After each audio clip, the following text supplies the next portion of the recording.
Bibliofools. I got a question for you guys. Have you ever had a boner at an inappropriate time? I love this. Evan, move it away from him.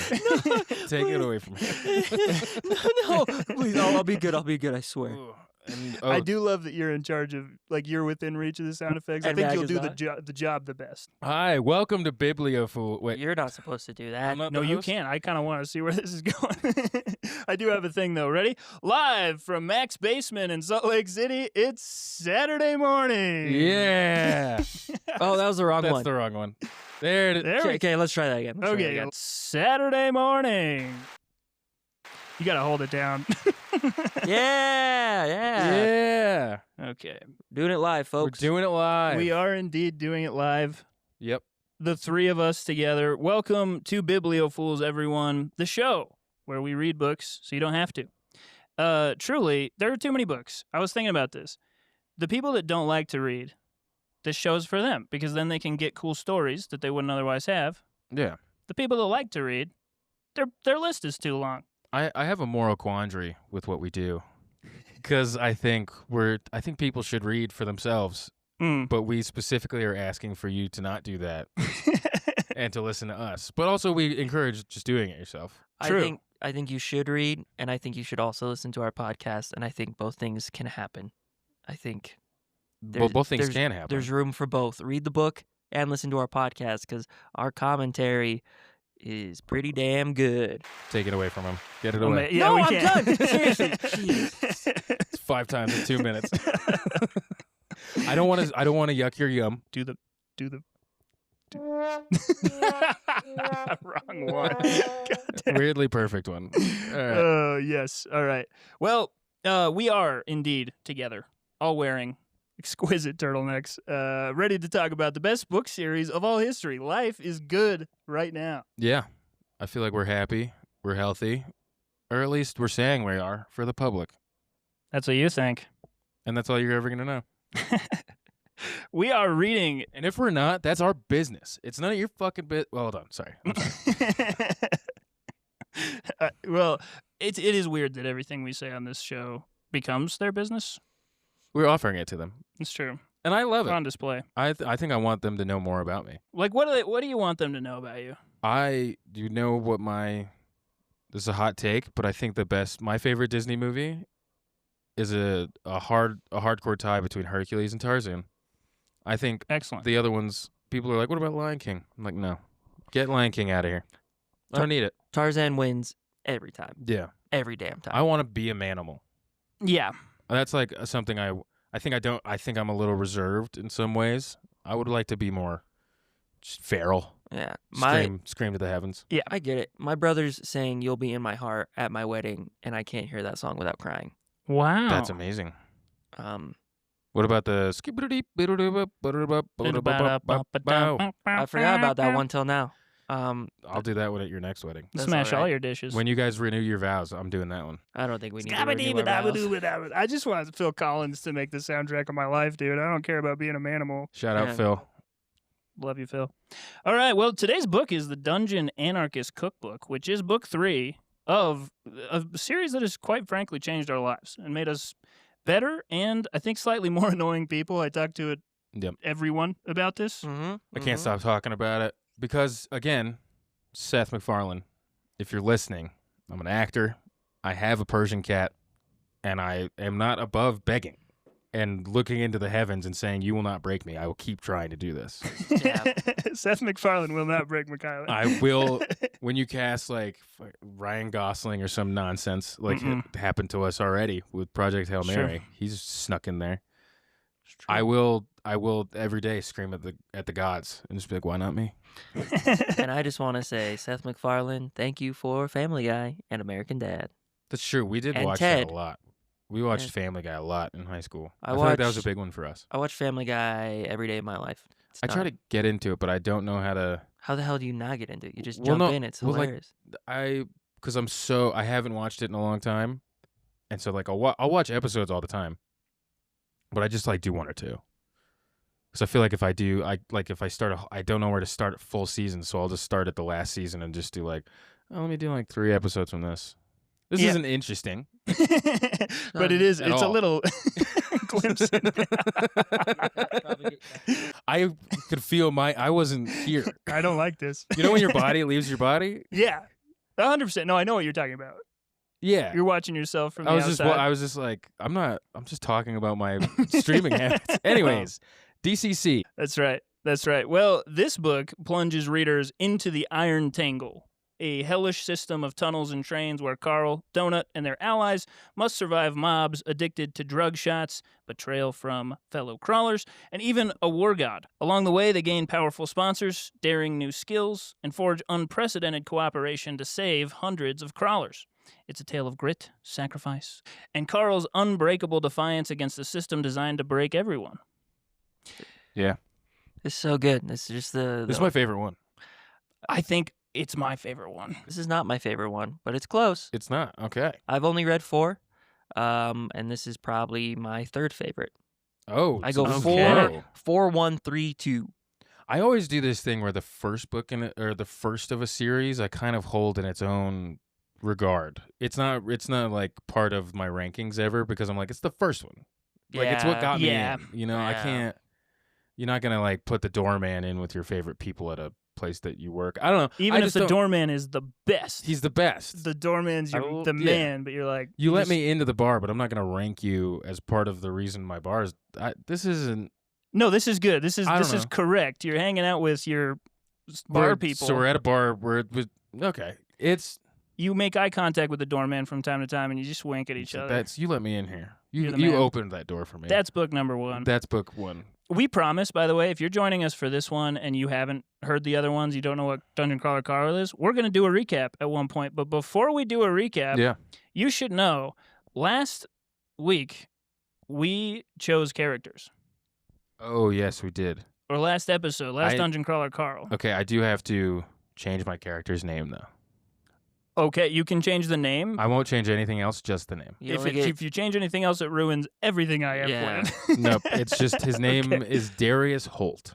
Darius Holt. It's 2 of my favorite TV show characters.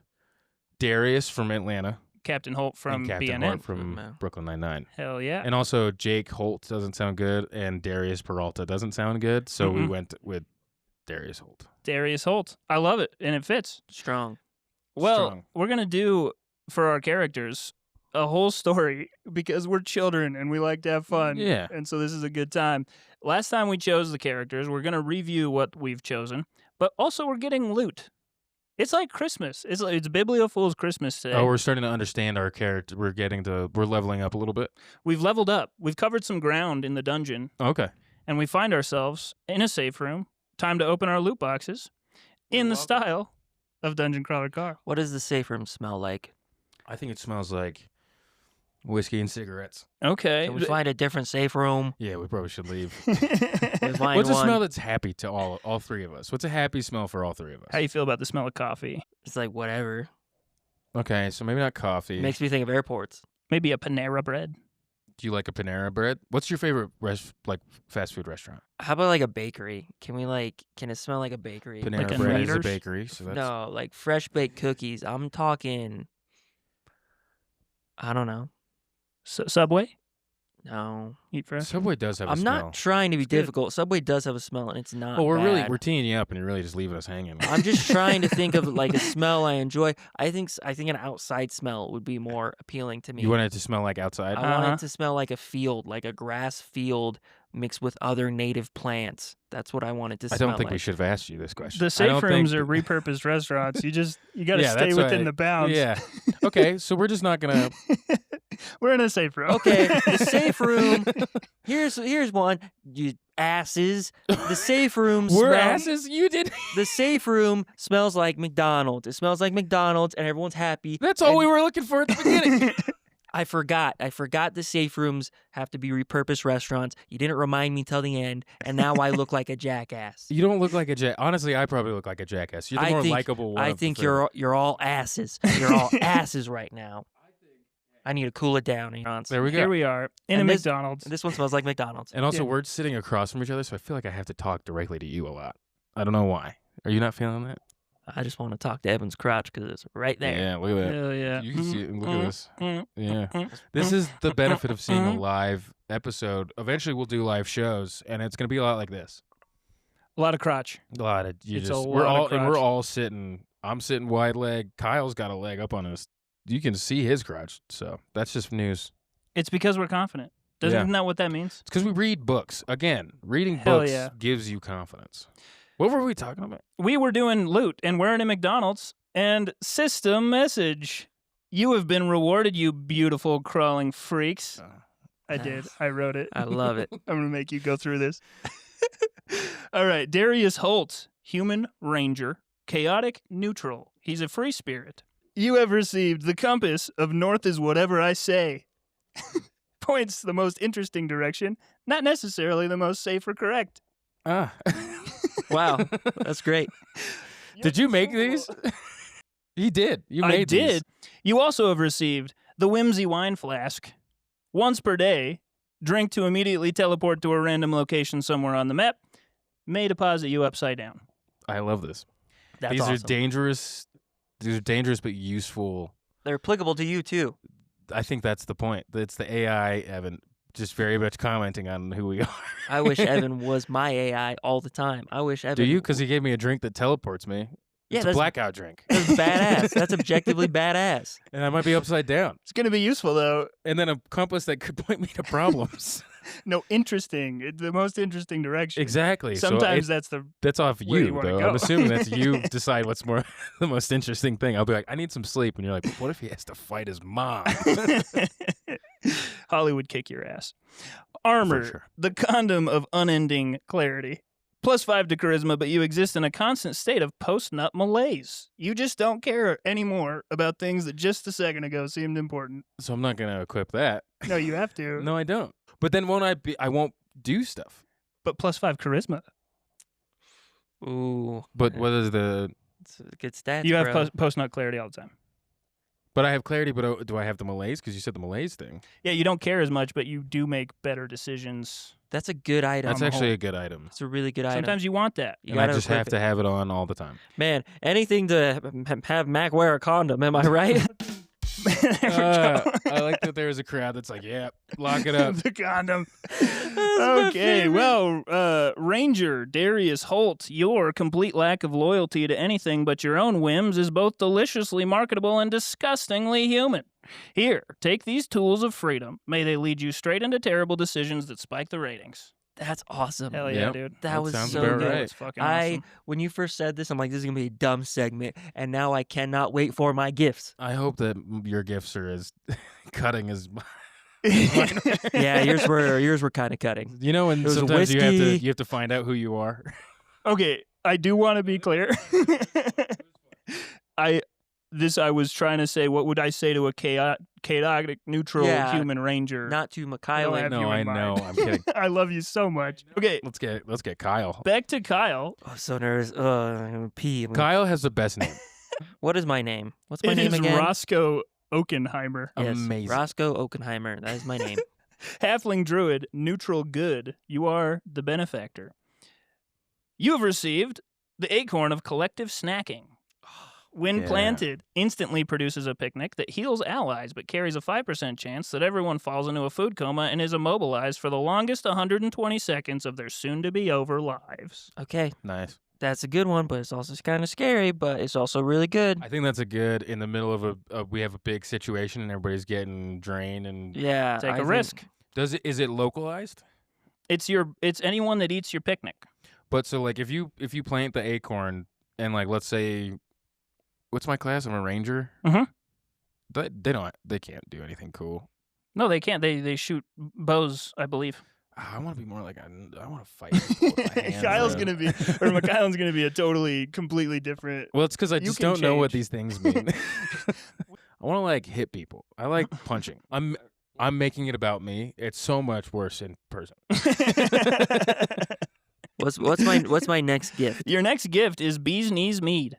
A sweet drink that summons a friendly swarm of bees to guard an ally. They buzz in your ear, all the things you wish your father told you as a child, like, I'm proud of you. Yeah, my dad's proud of me. He's told me that before. So if he listens, There you go. be like, you Really? ass, I've told you that. We're really spinning out here. Yeah, we are. But the bees, okay, I did have a question about the bee's knees meat. Yeah. No. We got one more. Yeah. Again, so with these, are you like a healing class? Is that what a druid does? I don't know. I don't know. Animals are important. And nature. I think they I sort of just hang out with control them. animals. Yeah, I can Okay. control animals. Maybe I can control some roots. Maybe you're walking by a tree, lift up the root, make you trip, and then be like, "Look, you tripped, you stupid idiot." So you're a nature man. I'm just kind of a nature He's guy. a I think, nature man. Which is why you've also received the floral crown of Live, Laugh, Love. Oh my gosh. A Yeah. daisy chain crown that regrows itself every morning, emitting a faint smell of an antique bookstore and freshly baked bread. -1 to strength and constitution, +1 to the feeling that everything is okay just as it is. Okay, I'm wearing that shit the Hell whole yeah. time. I don't care. It's a I'm debuff. wearing. It's a debuff, but like, you need it. You're in the AI dungeon. You that's need the it. AI just making fun of you. I don't care. I need it. Roscoe Oppenheimer, you are a walking after-school special. Too good, too pure. The audience hates it, but the focus groups love your little druid face. Enjoy this healing picnic, you wholesome buzzkill. Go hug something dangerous. Okay, I will. I'm gonna go find a snake in the mountains. Matt Dinniman, if you ever watch this, I'm doing my best. I'm trying to do you proud. I think you're nailing it. I think really you're very did. good. I have the same feeling that I had the first couple times I heard one of the AI announcements. I where I agree. was just No. kind of like, what? What? And then slowly I learned to love it. I think it's good. Good. Well, it's time for me. This one, yep, there we go. Can I read it? Yeah, go. Yeah, I please. wanna do it. I should have let you read both of yours. Well, That's this is okay. like a book. Here Okay. we are. Yeah, Hold on. it's This re- is super fucking cool. It's remarkable, isn't it? Where is it? Okay. Loot blocks 3. Mordric Vexus. Dark Elf Warlock. Chaotic Evil. Selfish. Destructive. Metal. Loot.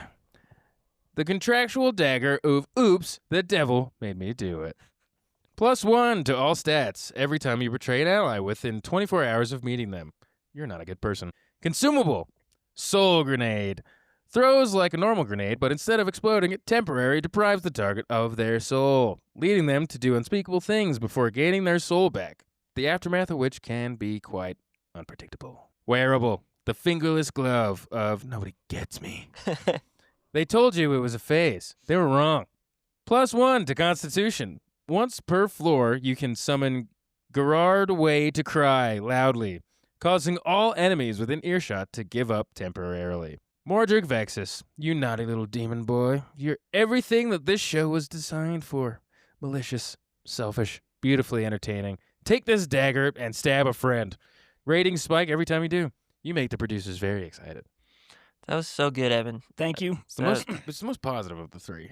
Did you notice that? Yeah, like it comes with stuff. I thought it was good, and I think you did a remarkable job imitating the AI, and I'm proud of you. Thank you very much. If you made it this far and you just started with this episode and you didn't know what Dungeon Crawler Carl was, That's how it feels to read the book. You should have what are read you the- doing? Yeah. Go Start at the beginning. These they're labeled. Here's the recap. Earth has been flattened by the alien syndicate and rebuilt into an 18-floor dungeon game show. If anyone can get to the end of the 18th floor, they get the Earth back. Carl is an ordinary man, only survived to enter the dungeon because he was outside rescuing his ex's Persian cat, Princess Donut. Donut ate an enhancement biscuit and became sapient. Together, they've survived floors 1 through 3, aided by Mongo, Donut's velociraptor, who has soon grown into an adolescent and loves killing. Also, Katya, a shape-shifting crawler, who's trying to make her way back to her original party, and Mordecai, their changeling guide, who knows the dungeon mechanics inside and out. Together, they are now one of the dungeon's most viewed and most powerful parties. The royal court of Princess Donut. Hell yeah. Like, things are looking, they're pretty well set up and a high level, and they're walking onto floor 4. They find it to be a tangled subway nightmare where tunnels loop hundreds of trains through deadly stations. Monsters ride the trains like commuters. They're all addicted to Rev Up amazing cure-all vitamin immunity shots. Rev Up being the MLM from the first floor. Okay. those are dispensed every 5 stops. Are you realizing that? Yeah, dude, it all comes together. If they miss a dose, so yeah, every 5 stops, they can get their shot. If they miss a dose, it triggers horrifying multi-stage withdrawals called the DTs. The trains stop at various stations that may house a wide array of surprises, from safe rooms to boss chambers to the stairwells they'll need to locate and descend once they unlock. At the end of each line, portals transport each train back to train yards at the beginning of the line, but only crawlers wearing conductor hats can pass through them safely. That's where we are, the Iron Tangle. Yeah, I think I wasn't thrilled about this episode because I'm like, oh, subways, like trains, like the other levels felt a lot more exciting to me, but now they're just like in this tunnel system, and that seems sad and scary to me. So I wasn't thrilled about it, but boy, was I wrong. They make it entertaining as fuck because, as you pointed out, the monsters are riding constantly. They have this very sad incentive to ride and be dangerous, and so it's a very interesting level we jump into. The thing that because I'm rereading now, is he's Matt Dinniman, you little genius, because he's introducing, like, the levels are built in a way that these first like 7 or whatever are introducing you to concepts, so that way you know how, like, for later. So like this level is to teach you that, like, about like the puzzle aspect of a lot of the game. And so, like, last level was about the storylines and kind of introducing you to the fact that there's going to be this kind of, like, you have missions and there's towns and kind of the dragon dungeon-y, whatever, like the mythical, fantastical town aspect. And then I liked this one that was like, okay, so now you guys have to get good at puzzles.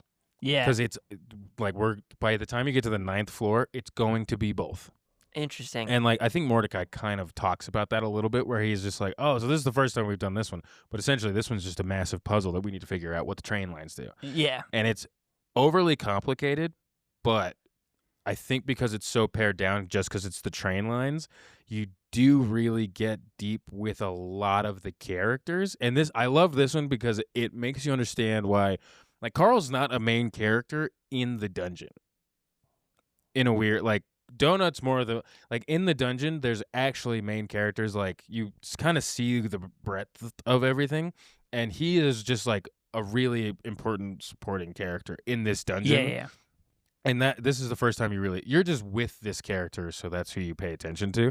But he's, like, not a hero. He's heroic. He does heroic things, but he's not a hero. He's, like, a kind of an asshole who has his own agenda, and, like, it makes the anarchist thing make a lot more sense. And that's what made me, like, that's why I like this book the most, is because I was like, oh, the main character is a dick, and not really, he's doing heroic things, but he's not like, they don't consider him a hero completely. Like the showrunners, the showrunners, but even the people in the dungeon, they see him as this super dangerous hero, like, guy that helps people. Yeah, it's like, you're so helpful, but you are a fucking psycho. That's like, a real, all the other people yeah. that can help. Because it's a team of people that are helping everybody, which I loved. That kind of come together to be, like, the ones that are like, let's save everybody. And he's, like, the psychotic. He's the guy in the heist that's like, but what if we shoot the whole place up? Yeah. What if we blow it up? And yeah, exactly. And the heist that they're heisting is humans, so, like, which is interesting. Yeah. No, I think you described Carl very well. Is that he wants to help people, but he's so damn dangerous that they're like, I don't know, man. Stay, like, 10 feet away. You can help me, but, like, take it easy. But he's like, no, I'm here to help you. He's like, no, but you're also a crazy guy. So take it easy. Yeah, he'll do anything. Yeah. He's like that peacekeeper quote in Suicide Squad. He's like, I love peace. I'll do anything to get peace. I don't care how many men, women, and children I have to kill to get peace. Yeah. Amazing. Okay, well, that's where they are, and there's some new stuff. Matt Dinniman, he just trickles in some new mechanics every book that just keep you going like crack cocaine. So this time it is personal spaces, upgrades, and the Anarchist's Cookbook. So at Station 83, the Royal Court earns enough gold and loot from achievements and fan boxes to purchase a personal space, which is a safe apartment with beds, crafting benches, and a training room. Donut dubs it the Royal Palace of Princess Donut. Carl and Donut's fans can send them loot boxes now.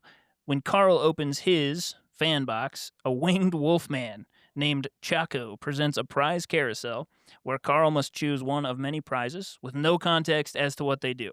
At which point, for some reason, Mordecai freaks out and attacks CHOO, which gets him suspended for 7 days, which is about as long as the floor is going to last. He's just gone now.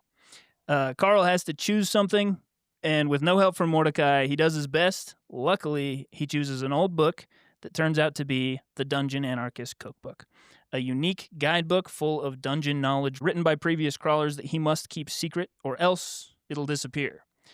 The AI doesn't know about it. The showrunners don't know about it. This is just a book, like a journal of previous crawlers. It's on its 25th edition, something like that.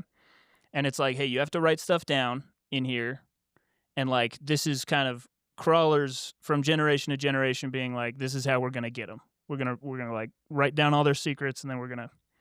So he now is the owner of this. Yeah, it's weird how it comes about, but it's like an invaluable resource because that's what the title of the book is named after this book that he gets. It's just the way it comes about too is just very unexpected and very pleasant.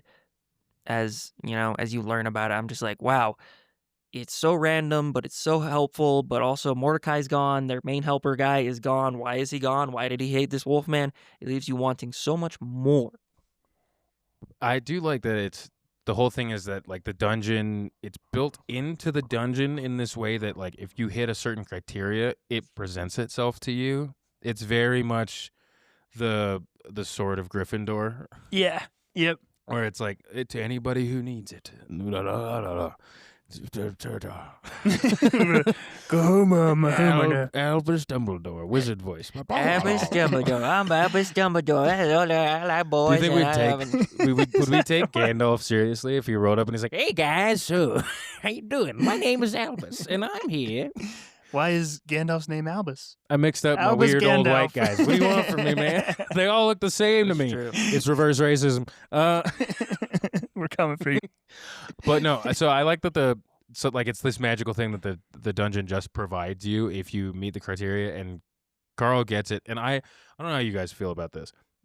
Matt Dinniman does this thing that it just always just is kind of riding this line with me where he plays with every trope in every big novel, and the chosen one trope.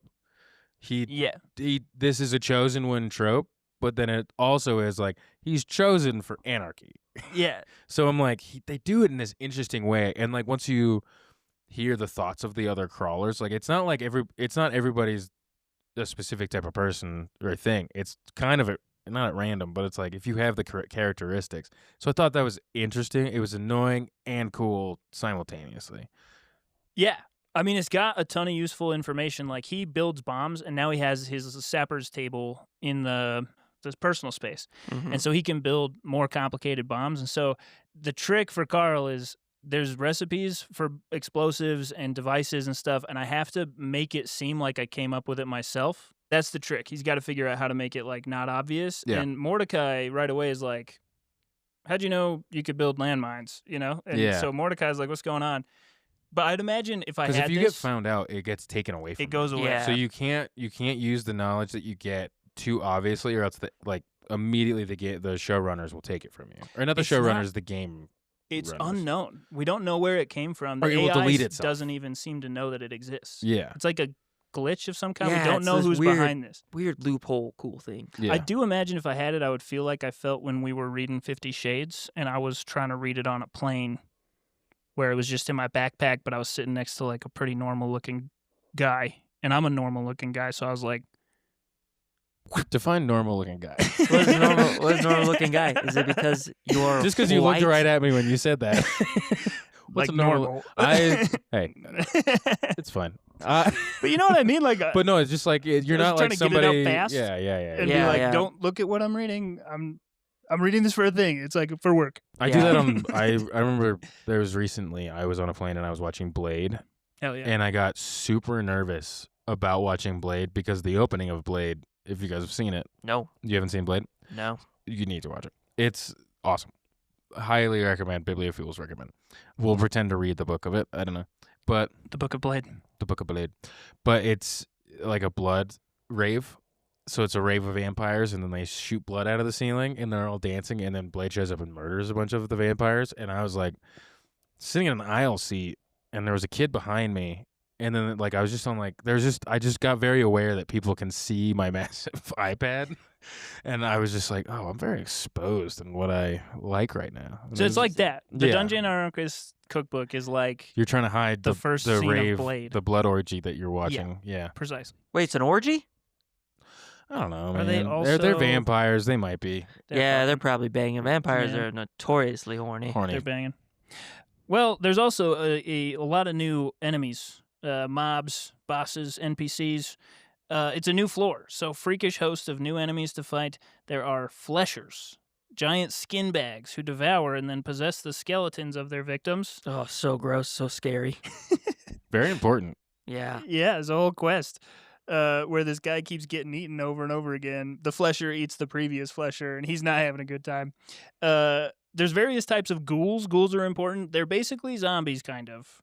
And then, of course, my personal favorite, mantars. The Mantar. Let me explain a mantar. Actually, Kyle, I want you to explain. What are mantars? The way I understand it is Mantar. Now, picture a centaur. You know what a centaur is. If you don't, read a book, Read a nerd.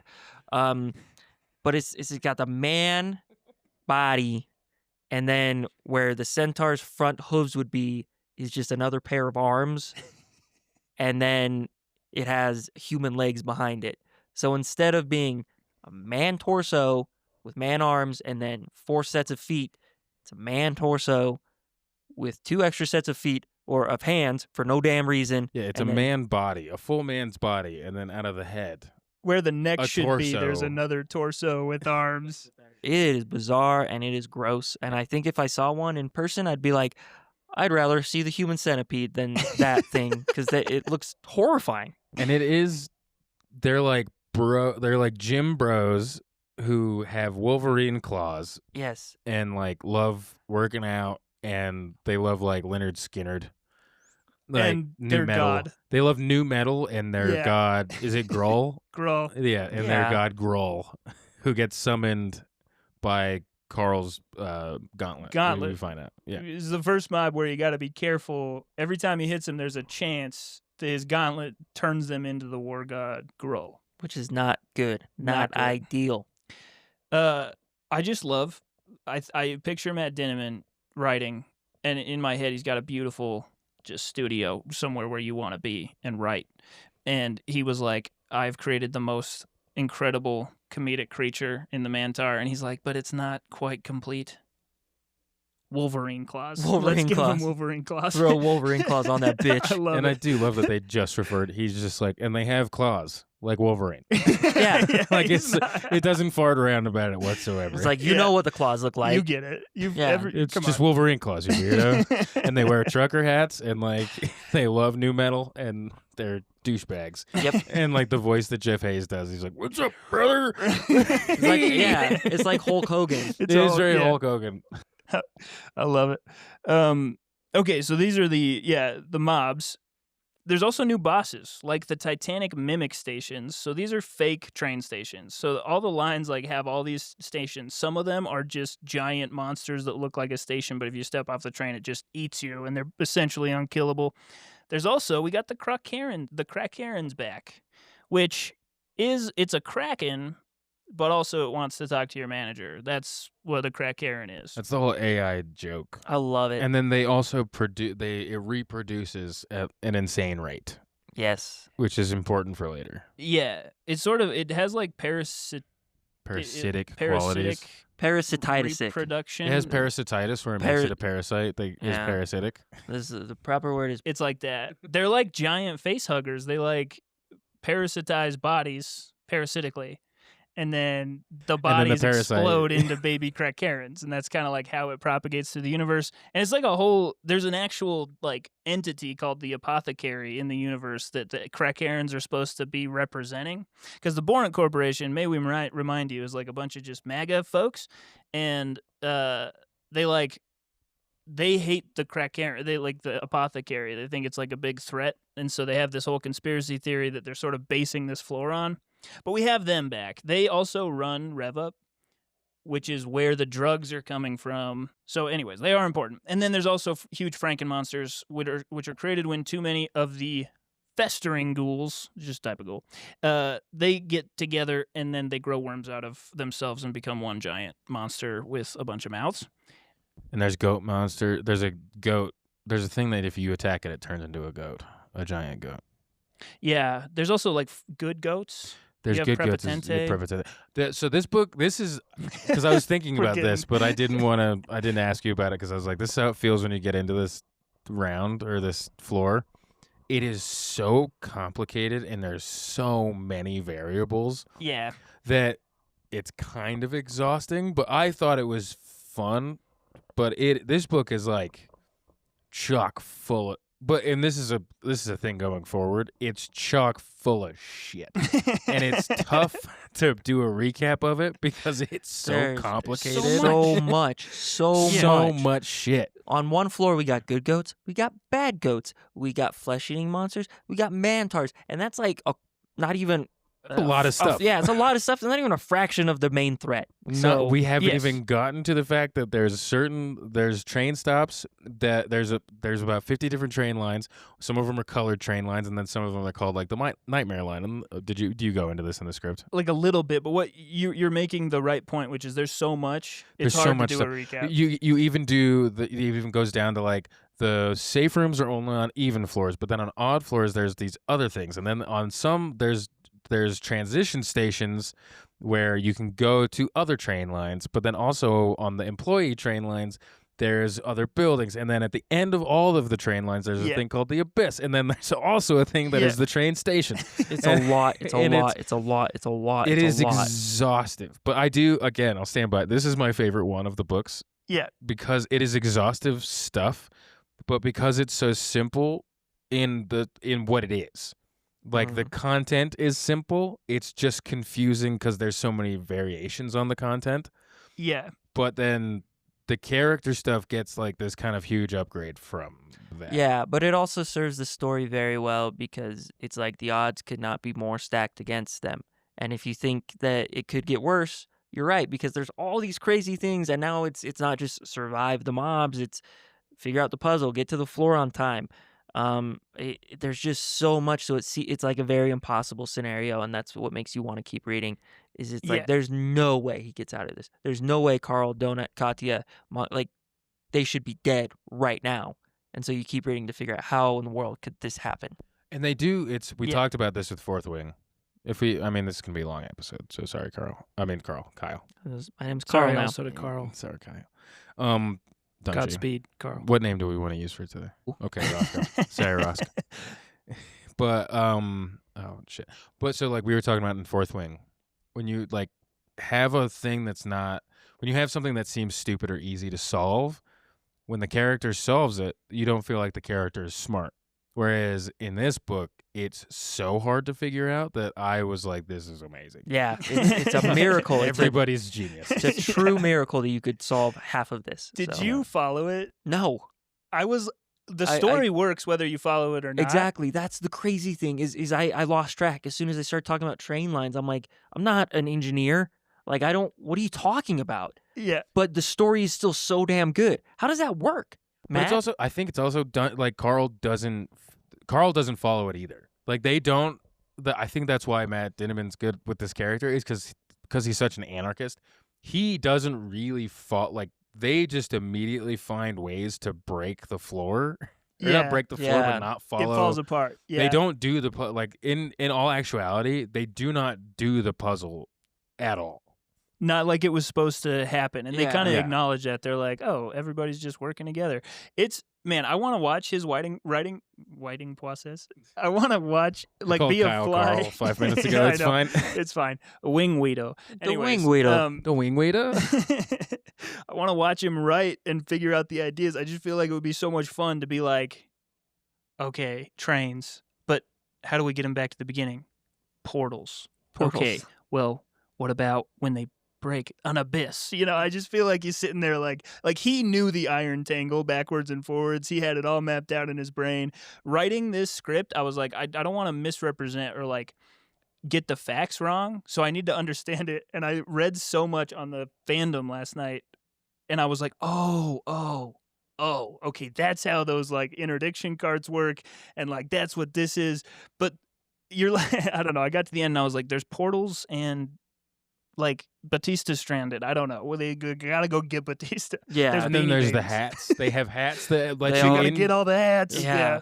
And they Man. all got a hat when they first got there, and then they sold the hats, and the hats are worth a ton of money, and that's very important to donut. And I'm like, I don't fucking know, man. But this is so awesome. much, but it's so fun. It's like you're not quite following it, but you're like, I'm having a good time. It's like the first time you watch Inception. Yeah, no, you're having a great time. Like Yeah. you're there for the ride. You don't understand it, but you're happy to be on the ride. This, I would say, actually, this is Tenet. This is the Tenet book. Yeah, where you're like, Yeah, what the fuck? absolutely. The next book's Inception, where you're just like, it's an Everest tall necropolis. Yeah, we'll get there. Don't worry about that. But We got enough to chew on right now. Yeah. this one is Tenet, where it's about the vibes. Yeah. We also can't forget about the NPCs, which I'm going to go fast. There's 3 that you got to know. Bomo and Sledge. They are rock monsters, and they are Carl and Donut's bodyguards. They hire them to protect them when they go in the Desperado Club, which those are only at prime numbered stations. Nobody cares. So they they like protect them. And then Fire Brandy, the lesser demon MILF. Oh, so sad. Firebrandy, so sad. So sad. She is giving birth constantly, which powers a steam train because it's really fiery. She's a fire demon, and Yeah. then there's a special kind of coal that runs the train that's a magical coal, and then when she has babies, they come out so hot that it burns. That's and the it coal. fires the coal. It's like it's a steam engine, but you know, in movies, you open that little door and you shovel coal inside. She's in there. She's in there, and she's just like, "Hey, shut the door!" And she's Ugh. like German, but then her German accent slowly goes away as they talk to her. Yeah. because she She realizes starts to who realize she she's is. an NPC. Ugh. She's like, I'm not German. Why am I talking like it's a sad realization. Yeah. Well, This book is Yeah. we're gonna hit this problem as Every we time. go through this book series, is that it's so good and we love it so much, but it's so complicated. You do just have to read the book. Yeah. I don't think we could possibly do an hour that would take away the experience No. of reading the book. No, like we could never. We can Especially tell you in- how it ends, and Yeah. it will not change the path. We haven't even mentioned there's things that are so crazy in this book and are huge. Venn This book diagram is so fucking it's- complicated. Yeah, this is. We got to do this though, because this is our Hail Mary for freaking Seth MacFarlane. We got to Yeah, get So these we're trying to clips. change my career. Matt, Seth, Boys. I'm working out. I'll do whatever you want. He'll do it. Do I have to do what Kanye said? I'm not. No, gonna- never do what Kanye says. So shout out to Firebrandy, a wonderful, wonderful NPC on the Nightmare Express. You guys Um, aren't talking about how Firebrandy's kids die all the time. Well, yeah, Well, yeah, only because like that's how they do the fire, right? Is that they die? She bursts them, they die, and then they burn, and then that's how. yeah, it but it's works. like that's how lesser demon milfs work. Only like 2% of their babies survive. Yeah, that's childbirth. so damn sad. It is really sad. This book also has some of the saddest stuff. I think there's Yeah. one. Well, I mean, actually, no, it fire- doesn't. It doesn't. To have the me, saddest stuff. Firebrandy is almost as tragic as it gets. Yeah. Where you're straddling this line where like that's crazy. She's in there and she's the fire. It's like, yeah, but her babies are dying. I guess my brain went to like Octopus and stuff, where they just spew Oh. out a bunch of babies, and they're like, But she cares about him. 5%. Like she cares. It makes That it is clear that true. she She cares goes- about him. She goes Yeah. back and forth. Though. Well, okay, let's continue. But she does go back and forth on that though, because I feel like she does really care. But then towards the end, she's like, "But I'm not real." yeah, Yeah, so it's- yeah. my babies aren't real. It's real. Oh man, it's heartbreaking. But blister ghouls. Let's talk about blister ghouls. Yeah. There is a specific type of ghoul that is important to understand. They're the blister ghouls. They are undead zombie heads. They're pretty easy to kill. They spawn out of generators on various stations every time a non-undead creature is killed on the floor anywhere. So you kill a monster, you get a blister ghoul. It's not long before there are tons of these all over the place. What's worse is that when other monsters survive the DTs, that's the drug withdrawals, long enough to reach the third stage, they explode into hundreds of baby Krakerans. each of whom spawns a blister ghoul when killed. So there's this exponential growth curve looming in the future that threatens to overrun the entire floor. If things weren't dangerous enough, they're more dangerous now because these things will overrun the entire floor and kill everyone. Yep. And then there's big versions of the things that will kill everyone. And then every time you kill one of these things, it also creates another thing that's run by a soul stone, soul crystal, crystal. Yeah. And then the soul crystals also, as we learned from the last episode, are very volatile. Yes. Yeah. And so they'll explode. Thank you. And so there's just a bunch of things in this system that are breaking, and Carl constantly is like, this is poorly designed. And then he does get a little... It's like, it doesn't make any fucking like, sense. Like, they make all these monsters, and then the monsters just die, and, like, they're addicted to drugs, and, like, this doesn't work. Like, there's no way to... And then you find out at the end, and it's like, oh, it's a political statement. Yeah, it's just stupid. As most political statements, well, I wouldn't say that, but I'm getting into the mood where I'm like, all political statements are hollow, useless Just pieces stop. of shit. Just Yeah, stop. I don't yeah. care what it is. Whatever you're saying that's a political Stop. statement, fuck off. it's like it's just not ever gonna come across the way that you think it will. And So, that's for everybody. Like, yeah, it goes both sides. Absolutely. So it turns out that we all are just being played against each other by fucking a By conglomerate that is billionaires, by capitalist conglomerates that want us all to just fight each other. Which this book we found this book at the perfect time. It's It the really right time. did. No, Because absolutely. it helps my soul deal with this horrible fucking crack Yeah, hole. it's not us versus each other. It's us versus these corporations. Yes, and we should all band together, and there's a bunch of these systems that they put in place that we have to fight that don't make any fucking sense and immediately break down because there's random exponential curves that don't make any fucking sense. We're stuck on this tangle. We're in a tangle. We're in a tangle. How is a book where a mantar exists so damn relatable?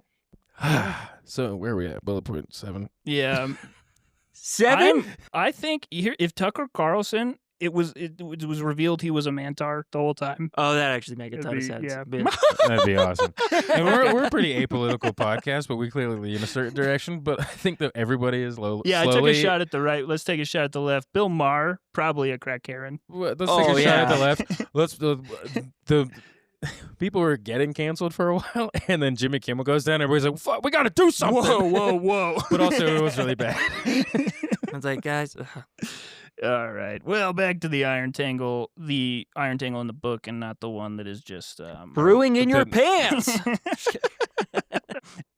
Not to be like, we can't skip over. Also, we've talked about mobs, NPCs. There's also new gear and spells and sponsors, which we got to keep on top of as we go through the series. The team gets to work trying to map out the system. Also, we don't talk enough about Carl's personality, which is important because you're in his head the whole time. It's a first-person narrative, and I just love his inner sense of humor, and he processes things in a relatable way to me because Katya draws up a map of the Iron Tangle, and he sees it, and the direct quote from the book is, "Jesus fuck, who could understand this?" Yeah, and that's how I felt the whole book. Well, that's his. That's what I really. This is the book where you really get to appreciate, because the rest of it he's kind of figuring stuff out, but you also get, because it's Donut and Donut saying shit about him. You learn about him, but because you get the relationship with Katya is super important with this book. Is where you kind of start to see, because Carl and Donut just love each other unconditionally because they're Yes. family. Yeah. That's his child essentially, or pet, and Yeah. she's growing up, so it's all that, but. His relationship with Katya is where you start to see who he is in other people's eyes, and he starts to see it, I think. Mhm. Yeah. Because he will think about, and I feel like we all do this, where he's like, I feel like I'm being a douche, but I have to do this thing. Yeah. And because she has all these powers that he needs to exploit so they can survive, and with She Donut, he doesn't can just like say to. it. She doesn't Yeah. want to be a tank No. and Yeah. take a bunch of damage. And so- she hates it and it hurts her, but he is kind of wrestling with Donut. He can ask her to do stuff, and she's weak, so she can't do certain stuff. And he can kind of just dictate to her, and she'll dictate back. And this is this third thing that now he can't really.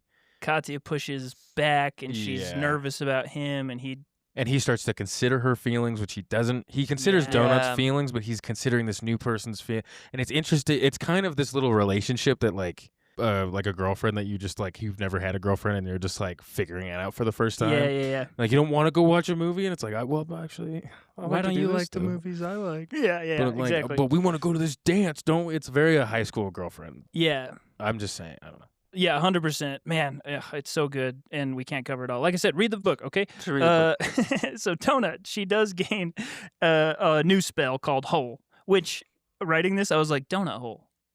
Oh, That's Do what, they ever talk about that? no, I they don't don't ever think say they it, do. but that's funny. That's That's funny as funny. hell. That's objectively funny. That's a great So joke. she now makes holes in anything. And yes, she can decapitate things if she closes it and somebody's poking their head through, which Ah. they do all the time. It's awesome. Oh, and this is where they start doing that thing. Do you talk about it at all? With they're like, Oh, their playbook? No, we don't talk about it. this Go is ahead. this is where they start doing. Carl starts making these like playbook moves where they can just shout something and they'll all do it at the same time, and like they practice them in the training room with Mongo as well. I'm trying to remember any of the names of the moves. Oh, they have random, like, you also don't really get to learn them until he calls the move, and he'll say Yeah. like he'll be like ludicrous, and then he'll be like, this is what the plan is. Yeah. And like you'll learn it third hand you're like, after he "Ooh." says the name of it. It's a good move. And they have like, I think they have random hole moves that are like, you're gonna make a hole, I'm gonna grab somebody and pull them through the hole, you close the hole. That's a move Yeah. one. Yeah. And then they make like they have this whole train playbook of like, they'll get into a V with Carl or Kati in the front, and then Mongo and Donut and Carl on either side. And then they'll like attack everybody over like in like kind of like a phalanx, and then they'll reset. And so it's a really cool, Carl's very, very quarterback. Strategic. Mhm. Yeah, yeah. Very strategic. You guys remember Duck Clock? Yeah. That Did was you our play move. flag football? Remember flag football? You played flag football. Yeah, I was an important part of the team. Yeah, One of why don't you remember any of these flag football memories? Yeah, we had a I play have called zero flag football memories. That's insane. We had a play called Duck Clock. So Yeah. in our dungeon story, we'll have to have a play Include called What Duck was it? Clock. Can we just run through what the play was? I don't remember what the play was. I was involved. So center, I was the center. I think it was like a fake out. fake out long, go to the center What did I instead. even Somebody play? does a little cuts in, and then I don't remember what I played when we played flag football. we just described like any football play. Seriously, yeah, Okay. every basic football. Somebody player. runs and there's a Yeah. ball. Okay, But we'll have a duck clock. for We're us. so good at sports. we're sports guys. I like sports. You do. You have to. Donut has her whole spell. Carl strengthens his bomb building and hand-to-hand fighting skills, while Mongo gets a new saddle, so Donut can ride Mongo now. Which is just objectively cool. Yeah. I keep saying that objectively. It's just really, really It cool. is. It's Mhm. really cool that there's a Persian cat riding a velociraptor. Amazing. And I think Mongo also taps out his growth on this floor as well. Yeah, I think he gets full grown, Yeah. so he's So like the size of Jurassic Park. He's the size of a pony, though. Maybe a little smaller than Jurassic Park then? Yeah, I think he's a little. It's more realistic. But he's a Yeah. full-blown dinosaur, so But- hell yeah. He bites things heads off. He all the bites time. things He good. bite- he bites so good. He bites you real God. good. But so fucking good. Katya's kill count and rescues boost her into the crawler top 10. She's getting a ton of experience. They all get sponsors, which is a big deal, and it boosts their chances of survival. You need a sponsor if you want to survive the deeper rounds. Carl is sponsored by the Valte Corporation. They are the creepy, brutal brainworm aliens that are trying to seize power from the Borant Corporation, who are the current showrunners. So it's implied they see Carl as a tool to get what they want. There's a whole political thing going on behind the scenes, and they give him the ability to see through portals and know what's on the other side, which is crucial for this floor. Very important. We talked about the Desperado Club. Yes, the Desperado Club. Where In you short, Mm-hmm. yeah, go ahead. Desperado Club is a place where you go and you meet desperados. No, Desperado.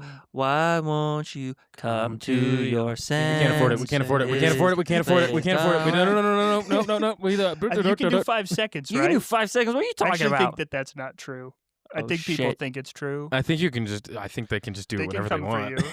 Yeah. It's a great Okay. song. The Desperado Club, it's where you and other crawlers go. You have to get there by being a certain level of hardcore. Not everyone can get in.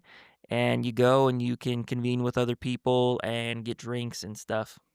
Yep, that's it. And no matter where, you kind of everybody gets teleported to the same Desperado Club. So if you're on a club at the other side of the map, you're kind of in the same room. Literally, you get portaled. Carl runs into Frank Q in the Desperado Club. Ooh. He's the crawler killer from book 1. Frank gives Carl the cursed ring of divine suffering, which is used to mark enemies for death, granting huge bonuses when the mark is killed, but prevents the wearer from healing while their mark is still alive. We finally find out what happened and why Frank and Maggie hate Carl so much. They brought a daughter into the dungeon, Yvette, so she could get experience. They gave her the ring and said, you mark people, we'll kill them. That way you get experience and you can stay alive. She marked Carl, but he escaped and left a trap, which blew her arm off because they also had her loot the corpses, but he left like a lit dynamite in the corpse. Blows her arm off, and because she can't heal until Carl is dead, Maggie's forced to strangle her to put her out of her misery. So Frank warns a very vengeful Maggie is still hunting Carl. He doesn't know where she is. She's left him. And the ring is his revenge on Carl because he's convinced that giving him the ring will inevitably lead to Carl's downfall. It's pretty brutal. It's very segment. brutal. Yeah, it's very Nightmare. sad and dark. It's just one of the many things in this book that it's like they just take a beat. It's like chapter 20. Yeah. And they're just like, all right. So Carl just goes and sits down at this bar next to this guy, and then just hear this long, brutal, chapter-long, horrifying sad story. tale. 30 minutes to listen to. I don't know how long to read, but it was brutal. Yeah. And Carl's like, oh, God. Oh, God. Yeah, what have I done? Oh, jeez. But then he gets the ring, and he's like, I don't know why he's saying this is like a bad thing. And he like just immediately puts it on, and he's like, kind of like, I can see why this could be bad, but it's not that bad. And it's not till Mordecai comes back, and he's like, that will make everybody try to kill you, and that's for faction wars. Don't fucking wear it, because people will want it, and it will kill you. And Carl's like, no, but it like... And Carl starts getting the river after he gets this ring, and there's a river in the back of his mind that is just like anger, and it's this whole big long bit of like Mordecai's just like, it's super powerful. I get that it'll power you up, it'll power level you super hardcore, but it's super bad. Do not do it. And Carl's like, oh, fucking loser, whatever. Yeah. I'll put it in my inventory. Really? Yep. It becomes a big deal, but this is Carl's like, I will do anything to take them down. And he's like, if it makes me better, if it increases the probability of me like being able to take this down, I'm going to do it. I don't care. He doesn't really care for his soul, really. He's like, I'm going to burn this to the ground. But he does care for like the people in his party, the people that are in his circle of influence. And the other crawlers, because the more other crawlers survive, you know, the better chances of taking things down. So he cares a lot, and he's doing more than most crawlers to help people. But he has this like kind of, I don't know, fatalistic idea about himself. I don't know. He has a very fatalistic view of everybody, where like even there's the whole, do you have Hecla? That's where we're going. Yeah, let's dive into that, which is the best part. This is a good example of what we're talking about here. The group moves further into the dungeon, and Katya finally is reunited with her old party, the Daughters, led by the brutal Hecla. She has an automatic crossbow like Van Helsing. It's pretty badass. It is. Carl takes control of a train by killing the Mantar engineer.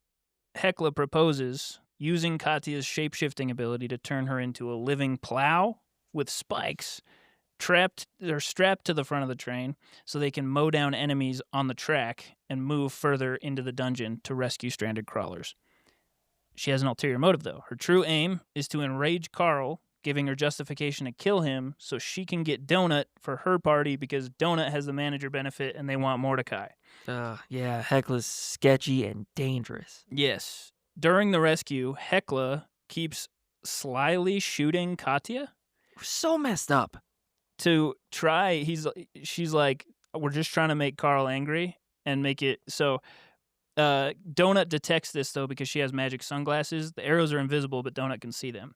So a tense kerfuffle ensues, during which Katya unleashes her rush skill and accidentally splatters Hecla, fracturing the Daughters and enraging her former allies. And it's totally justified, because Hecla was being a giant piece of shit and mistreating Katya so bad, and it made me so sad. So, well, and also Eva. Eva drops so Eva's her little sidekick that's a snake orc. Snake thing. Snake orc? Yeah. And she came into the dungeon with Katya. And she just starts laying into Katya. Like, she starts saying, you were a dumb person before this, you're useless now. And so Katya tries to go after her, but hits Hecla, and Hecla's like rated number 3. Hecla's way up there. So killing Hecla is a big deal. But, oh man, it was just that whole part was the most exciting part of the book to me. It was like these character-driven stories that are so sad, and when she killed Hecla, I'm like, holy crap, that's insane, that's unexpected. I loved it, but I'm like, what does this mean for everyone? I don't know. You also realize how powerful Katya is? Yeah, Because she one-shots Hecla. one shot. Yeah. Hecla's like one of the most powerful characters in the game. And Yeah. that's after she strapped herself to the front of the train and killed like 700 mobs. Yeah. And she's just By herself, basically. the tunnel's filling with gore and blood, so Katya's just pulling it into her inventory to Yeah. like get it out of the way. And it's like there are blister ghouls, so like zombie heads are coming in through the windows, but there's so much gore in the train But that it they fills can't. up like it's like knee deep in Yeah. just zombie gore. So But- living zombie heads though are going down into the puddle and biting their legs, and they can't find them. It's a nightmare. Yeah, It's It's crazy. so bad. You And they're only shooting. Hecla and Donut are shooting because you can't put anything into your inventory that's alive.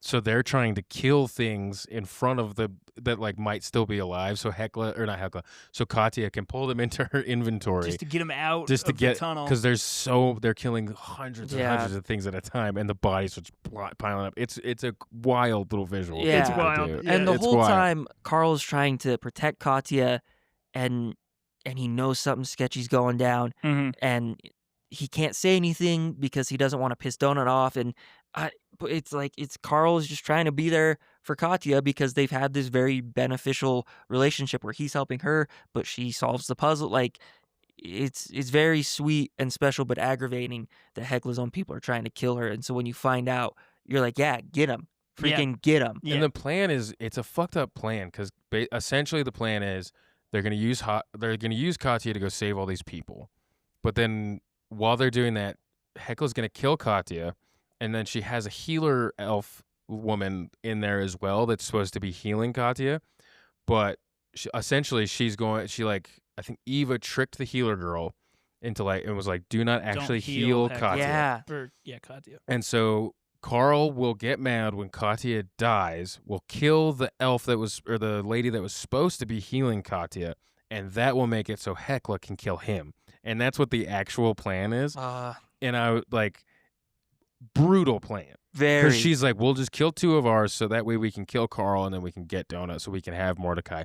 And it's like Hecla's playing this like 10D chess that is morally bankrupt. Yeah, Absolutely. Yeah, 100%. Absolutely. So when she splatters, you're like, yeah, it's insane, but you're like, okay, good riddance. Yeah. There is this whole thing happening with the Kuatin. Zev is their PR rep, and she gets sent to like a re-education facility by the Bloom. That's exactly what it is, and it's very sad because they're manipulating her, and they're shutting down her free thinking, and you're worried about little Zev. You are worried about Zev. Donut especially is like, what did you do to Zev? We used to talk about Gilmore Girls and Gossip Girl, and where is she? So, kind of skipping over to introduce, we got to just introduce Loida. She has replaced Zev, and she's all in on the Bloom, and she's horrible. She's actively working against Carl and Donut and just condescending and terrible. That's all we're going to say about Loida for now. Yeah, she sucks. She freaking sucks. So we talked about saving crawlers. The reason they're stranded is because Quan CH is another crawler who got extremely lucky on the last floor and got what's called a celestial box, which they're not supposed to, like the Bornet Corporation, it was a mistake. He wasn't supposed to get it, and you don't get those until like way later on. And so he has a cloak that allows him to like fly and shoot fire and stuff. And to get experience, he's just flying around the Tangle, blowing up the trains, which makes it so like none of the crawlers can get back to anywhere. And so they're just stranded towards the end of the line. Mordecai's whole advice to Carl has been, you can't save them all. And Mordecai sees Carl's like optimism and like, I'm going to save people as a huge threat. He's like, look, you got to just stay in your lane. You got to get through this thing.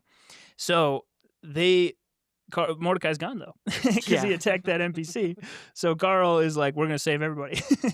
So Carl rejects Mordecai's advice, concocts a plan that involves stealing interdiction carts, which is just a cart with a portal on the front of it.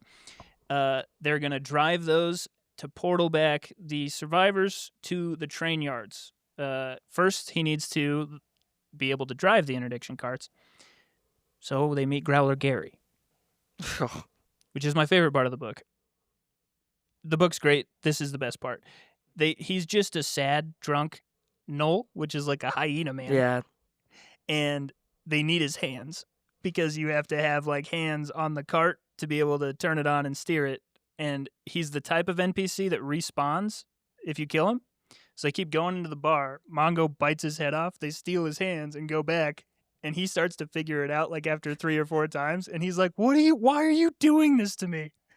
But then he gets on board. He's like, is this going to help you take them down? And he's like, okay, let's do it. Yeah. So I have to kill him like 10 or 12 times. Oh, Because I man. think Carl looted all the booze, and so he's like, if you give me a bottle of booze, I'll let you guys do that. Yeah. Yeah. But also, like, because everything's filmed and watched, like, they end up playing this scene later on to show the crawlers in the recap. Like, look how effed up Carl is. That Yeah. he just keeps killing this guy over and over to make him look sadistic. But Growler Gary, sweetheart, and it's just like, okay, do what you got to do. I'm And ready. They have to have 14 left hands. Yeah. So they have to kill him 14 times because you can only get one hand from him at a time. So they just keep. It's brutal, and they don't realize it in the right order. So they kill him like once, and then they realize they can only have left hands. So they kill him again, and then they realize you have to have the hand on it the entire time. So then they kill him 10 Yeah. more times, and then they realize that they don't have enough hands. So they have to kill him another 4 times. Yeah. It's the best. I loved, amazing. Again, I just want to be a fly on the wall. I just want to, just let us come observe you. Like, you got 3 more books. We just want to hang out. Yeah. My goodness. Okay. There's also, we're getting to the end here, believe it or not. After rescuing the stranded crawlers, their plan works.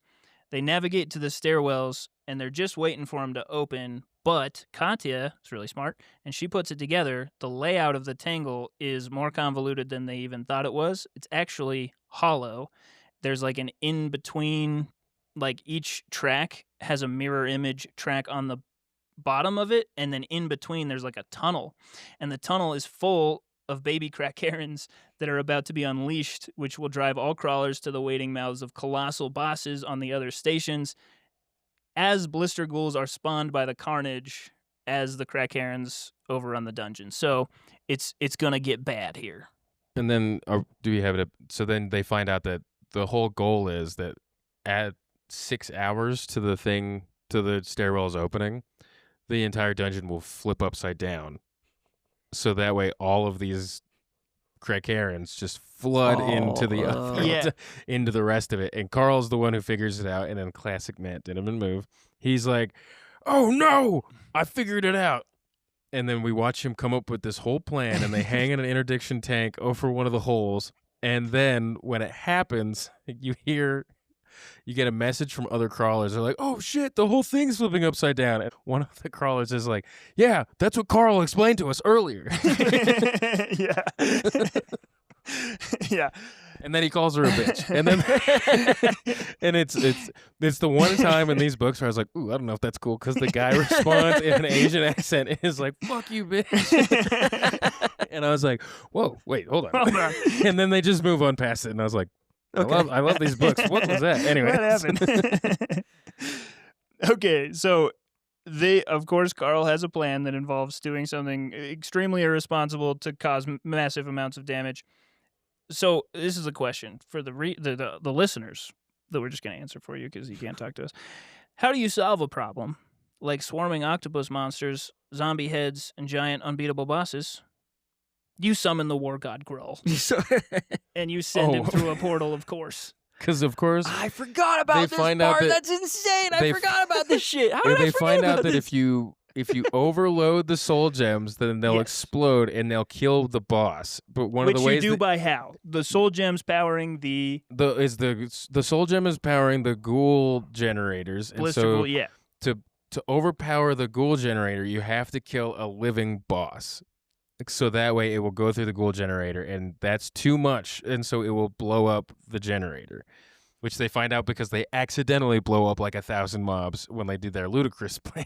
Yeah. Man. Which is Katya rushes an entire group to clear them out, and then Carl throws a hobgoblin, whatever, and then they teleport away. It's a great little Wonderful. part. And then a bunch of the soul things explode, and they're like, oh, shit. And then, so they come up with this plan to kill one of the monsters. They lure a monster into one of their little things, and they teleport it into the abyss, because then they're going to go into the abyss. They're going to beat the shit out of a mantar, and then it will summon... with the gauntlet. With his the gauntlet, gauntlet. it will summon Grohl if he hits it enough times. They're going to beat this mantar until it's almost dead, and then drop it into the abyss, because when you summon a god, it has to come through the thing that it's summoning, so it rips open the mantar, and that's how it will enter the space. So they're going to drop the mantar within 2 seconds after summoning Grohl into the abyss. But Prepotente is like, I was about to kill that mantar, or I was about to kill the goat man. And Prepotente is a goat man, and his mom is a shepherd. Her name is Miriam Dom. And she gave him a pet biscuit, so he's like Donut. And now he is a man goat, because he has hands and fingers, and he's like number 2 in the dungeon, because he is like a genius, and his sponsors have given him all of these potions and shit that have made him super great and super fucking, and he's like the best. And then one of the other goats is like a demon goat that can fly. And and then you can't talk about this book. So then he's super pissed at Carl, but then him and Carl become. Then Miriam Dunn is really nice to him, and so then Carl apologizes, and then the goat also will randomly go like, and so that's a very important part. But so then they come up with this plan, and so then when they're doing the plan. Also, his name is Prepotente. His name is Prepotente. Like, what? How come we're not talking about that? And the demon goat's name is Bianca. Yes. But so then Prepotente's whole thing is that he'll just load debuffs and knock the bosses out so that they don't know that it's happening, and then he'll do it over time really slowly until it kills it. And so that's why he has such a high thing, is because he's so good with magic that he just like tricks these bosses into dying essentially over like 3 hours at a time. It takes a long time. And they fuck it up, and they take his mimic that he was trying to kill away from him right in the middle of him trying to kill it. And then they come up with the secondary plan of the mantar that I already explained. Well, but you almost explained That's how complicated this is. It's a two-step. It's a double Grull summon. There are 2 mantars. They're going to beat one of them, throw him through a portal to go kill the mimic at the station. And then after he kills the mimic, they're going to get a notification that happened, and then they're going to beat the other mantar, which will portal Grull to the other mantar. They're going to send him through the portal to the abyss, where they've portaled with the interdiction cards a whole bunch of the Krakaren babies, and they're like, Grull's going to hit the abyss and just slaughter everything, and then all of the soul gems will explode. So that's the plan. Yeah, it's a really good plan. It's a good plan. It's an two-phase. Insane plan. It's insane. It's risky. We are gonna summon a nuke, maybe, and then we're gonna summon a nuke again. But you know what? Something we've learned about Carl is that his plans are crazy. They always work. Except for this one. This plan doesn't work. I loved it. This plan doesn't work whatsoever. But the thing I also love, it's a thing that I always hate in books, is that Carl is one of the few protagonists that like sometimes in books he'll be like, he's breaking the rules, because like in Fourth Wing, it's because they're special. They're special. They're breaking the rules because they're special. And Carl breaks the rules because he's like, fuck this. Which I always relate to, because I'm like, well, what? You don't have to, like, when there's a line, it's like, technically, you don't have to stand in a line. You know what I mean? Or, like, technically, you don't have to fill out the space. Like, you don't have to technically do these things. We were just talking about this. You're not going to die if you break certain rules. Yeah. And that doesn't make you morally wrong. There's societal rules that are built on nothing. And so, like, I've always, like, it's, like, just a constant day-to-day thing of, like, intrusive thoughts where I'm like, I could just tell somebody to go fuck themselves, and it's not an issue. You know? You guys don't do that? No, I disagree with that. I think you're hurting that person, and that comes back. Well, some people, because they have power, they'll treat you a certain way because they're in like a situation where, I you know what I mean? that. That's what I'm saying. People who deserve it. Nice to people. No. People who deserve it. You're right. You like, if someone is mistreating you, yeah, why not just tell them to go F off? You can do that. Yeah, because sometimes you technically need something from somebody, and like there's that, like, especially with gatekeepy shit, I'm just like, I don't fucking owe you anything. Just because you have a place, you think that you're better? Yeah, no, you can call them out on that crap. You're right. You're totally right. Well, like, especially, I went on I won't give specifics, but I went on this whole tirade, and I was just like, just because you ask me for something and I say no does not give you any sort of reason to treat me poorly. And was just going on this rant because I was like, you cannot. Just because you send me something, I do not have to do anything with that. I can refuse the thing that you send. And that doesn't make me a bad person. And that does not make me a bad person. And you have no right to just demand something and then get the thing. Yeah. Because we're about people. The sweaters, isn't it? No. But then you were talking about the turtlenecks. We can even say it with the turtlenecks, but I feel like you apologized for it. But I thought Evan was justified with the turtlenecks. That's also fair. I also just bought a cheaper one, and we look fine. No, yours looks significantly worse. It does. No, it doesn't. Yeah, it does. Oh, really?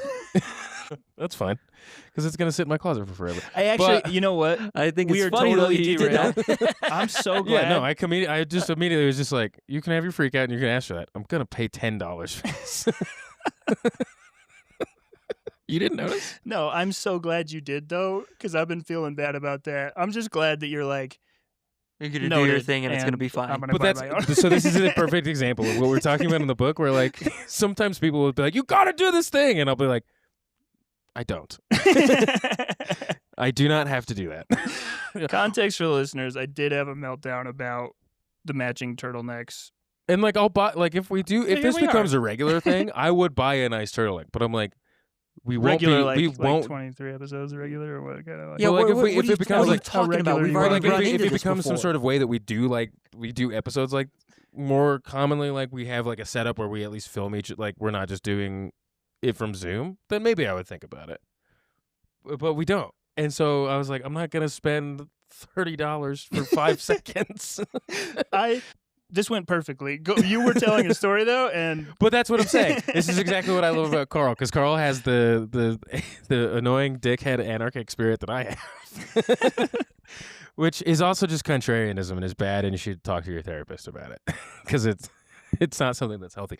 But I love that in this book where they're like, these are the rules of the game, and Carl's like, no. I mean, he's just thinking outside the box. That's all he's doing, and that's what's giving him a leg up. Is he's just like, you say these are the rules, but like, are they? Like, what can I do to creatively get around this? And I think where most people are just trying to survive, he's like, there's a way to do this outside of their game and their rules, and I'm gonna find it and I'm gonna exploit it, and it feels honorable to me because he's also wanting. Because he has such a good cause and he's wanting to help people. Like, if Robin Hood was stealing from the rich to give to himself, he'd be a dick. Like, maybe justified, but he's a dick. He'd be a dick. But he's awesome because he's breaking the rules, stealing from the rich to help others. And that's where I see Carl. yeah, he's in the Robin Hood category. But you like that this plan. I went love that this wrong. plan failed because I was starting to think, wow, Carl always has these convoluted plans that always end up happening and they work. This- And we go and as Mac explained, this very in-depth plan, but then guess what? It doesn't work. It just so doesn't you're like, work. So you're like, what are you gonna do now, Carl? What are you gonna do? the first Mantar. We're gonna talk about what he does Thank you. because he's just good. The first Mantar, they successfully like hit him enough times with the gauntlet to like get the timer, and it's like Grohl will be here in 10 seconds, and they're like, all right, shoot him through the portal, and they do.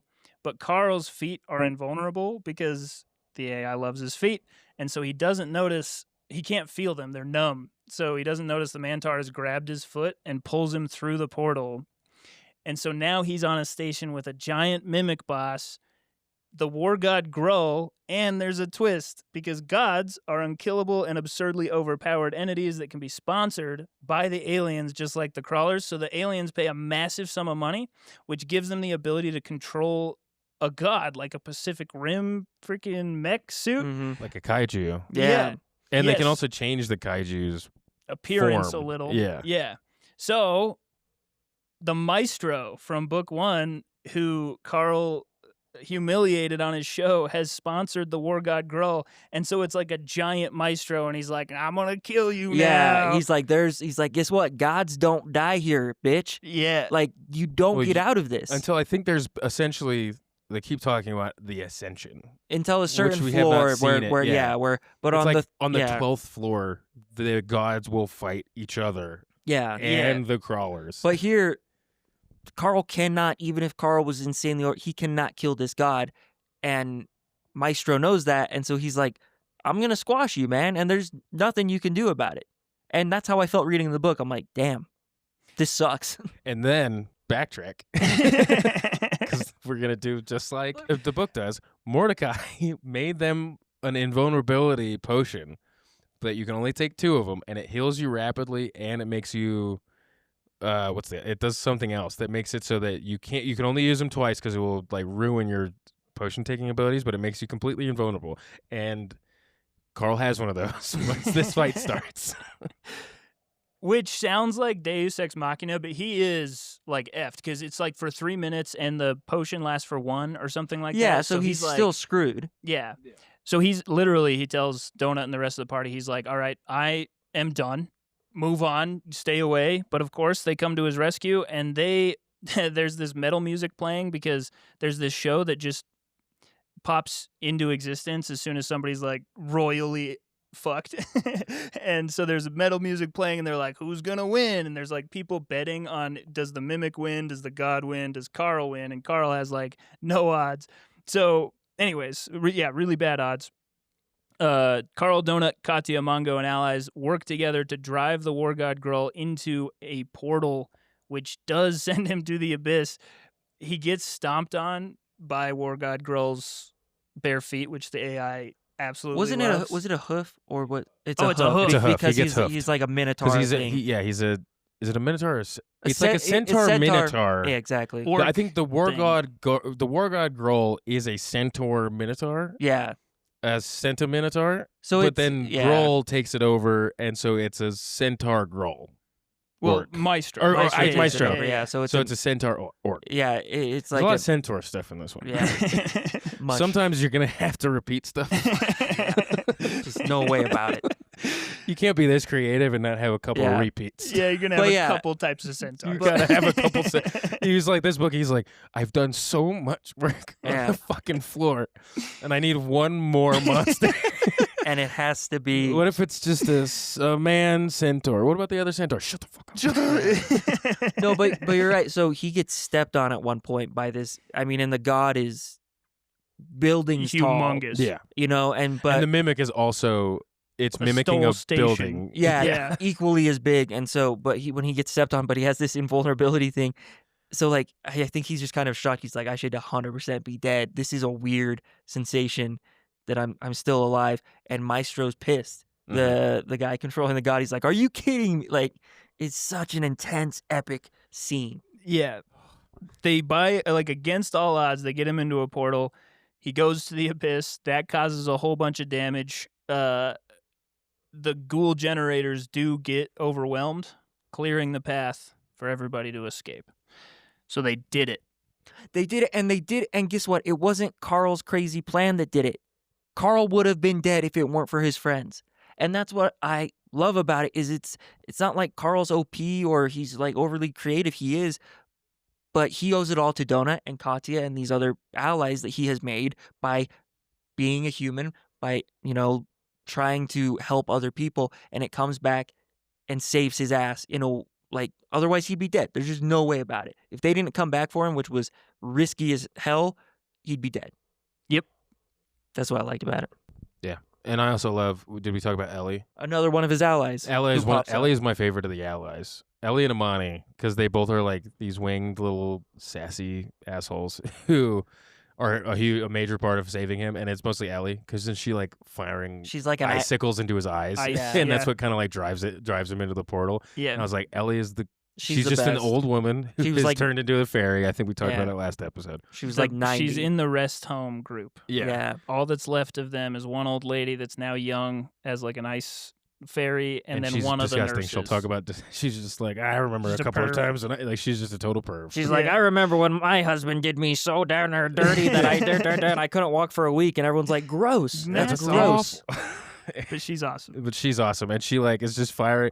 And I think she's the first one because Donut's like, we're coming, and then Carl's like, don't do it, like don't come. It's and suicide, and gets stepped on after he takes the invulnerability, and he's just like, this is only gonna last me for a second. I'm gonna die. And then like the foot comes off of him, and he's just like, what's happening? And he looks up, and Ellie is just like, zooming, and just like firing icicles into the cool. eyes. And I was just like, had like a whoa. Or it was like. Like that moment from Oh yeah. Once Upon a Time in Hollywood. Ah, Since we're wearing the turtlenecks. It's a meme. It's a meme. Haven't seen it. I haven't You'll seen the see it. movie. You'll I've watch seen the it. meme. Nobody's seen that movie, but Watch it. I tried to find it. It's not streaming anymore. It's on Stars. It's a bummer. I don't have Stars? stars. Who has Yeah, stars? I don't know what Stars deal is. I don't get it. Well, in the I think Tyler aftermath, Perry owns Stars. no way. Wow. Tell him to give Tyler me access. Perry's oddly involved in A things. lot of stuff. A lot of stuff. He's a big deal.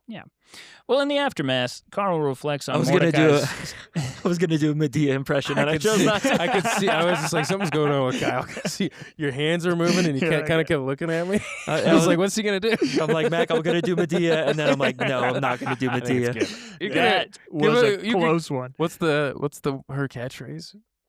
Does she have a catchphrase? I want to say occur, but that is not Medea. No, that's That what I is thought too. That's Cardi B. Cardi B. I thought Why that did too. But But we'll go from we'll we'll just go from what we were talking about. Medea. Amazing. I guess. So Have fun, Evan, in the future. yeah, it's fine. In the aftermath, Carl reflects on Mordecai's cynicism and resolves to never abandon his quest to survive the dungeon, dismantle those responsible for so much suffering. On the 4th floor, he saved hundreds through unity and defiance. His mantra, "You will not break me," got him this far, but is incomplete. He writes his new mantra in the Dungeon Anarchist Cookbook: "You will not break me. Fuck you all. I will break you." The book concludes with the royal court descending to floor 5, plodding ever forward towards unknown new dangers and the promise of a glorious rebellion. beautiful. It's a beautiful book. Truly. Bit more complicated than it needed to be, Yeah. but that's Dungeons and Dragons. That's The RPG. the RPG. Like, it can't just not be complicated. That's the whole thing. Well, it's also like I didn't realize until reading this series. Well, I guess I kind of knew, but a lot of Dungeons and Dragons and like RPG stuff is puzzles. Like a lot of it is you have to figure out a puzzle so that you can get to this thing, so then you can kill this guy who then will do that. Like it's a lot of, it's very consequential, good storytelling rules. Like if that happens, then this happens, Yeah, and it's so it gets crazy. It gets wild.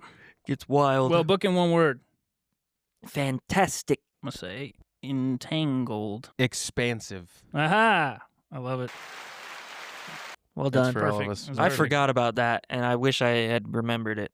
I think it's good that you forgot about it. It probably is. I think It's probably for the best. I think it's for the best. Well, another book in the books. Thank you. Thank you sincerely from the bottom of our hearts here at Bibliofools. Yep. Matt Dinniman. We know you're busy writing book 8, but if you want to do lunch, it's just an open invitation. We 3 guys who are not famous will buy you lunch. Yeah, we'll buy you lunch. We'll go out of our pocket. We'll Yeah. we'll do it for you, man. We'll reach down into our pockets. We'd love to do For it you. for you. We'll do anything for you. Oh, we'll do anything for you. Evan might. Almost. Where's the anything. line of things you would not do for Matt Dinniman? Maybe we shouldn't simp on him this hard. We're cool. We're aloof about it. It's We'll cool. find out. It's cool if you want I to do lunch. We like to thank our thank sponsor. This is a real organization that I do want to actually plug, but they're not sponsoring us. So just to be clear, there has been no transaction. Bookish Salt Lake City. This is at bookishslc_SLC on Instagram and bookishslc.com. This is just a group that gets together once a month in Salt Lake City and reads quietly for an hour. It's my ideal party as an introvert. There is some mingling. You can talk for a bit, and then they just say, okay, everybody read. And I just went to the one last week, and it was wonderful. So highly recommend. You could just go, bring a book, read with strangers. It's wonderful. Sounds awesome. Evan went on that side quest for us. I couldn't make it, unfortunately. But I look forward to going to the next one. It's a beautiful, cool thing that we found out about. Plug the shit out of it. I mean, yeah, that's awesome. It's a good thing. Check it out. Check it Yeah. out. Check it out. Check it out. Check it out. Never mind. Okay, follow the show on Spotify, please. Or actually, you know what? Do what you want. But we're on Spotify. We're going to be doing this for a while. I can't believe it's still going, but it is. So I have every reason to assume it'll still go for a while. So why not give it a follow? Follow us on Instagram, Spotify.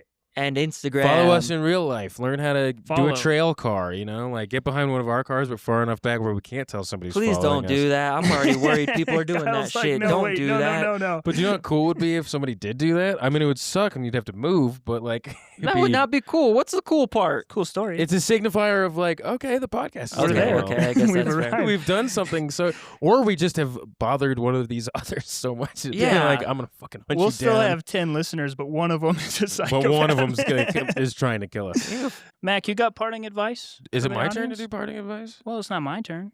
Is it Kyle's turn? Could I be don't Kyle. know. Kyle, you got Who did parting the last advice? one? Me. I've done like the last 2. Okay. Kyle? Here's my parting advice. Accept what life gives you and be grateful for what you got. Bing, bang, boom. Oh, also We love you. Don't be a dick. I've been thinking about it this whole time since I was a dick. Don't be a dick. You Unless were a you dick? have to be a dick. Like you were a dick like before in your life, and now you've Now you're transitioned not to a like dick. post. No, I'm still a dick. Post You gotta feel it. Being a dick all the time is bad, but sometimes you have 100%. to be a dick. I disagree with that. So you have to. Why do you have to be a There's dick? two. You can be assertive. There's two things inside you. Sometimes you have to be a dick, and sometimes you don't be a dick. Sometimes you don't. Well, we love you. We'll see you next week. Thank you. Bye, Tiff and G. Yeah. I gotta pee.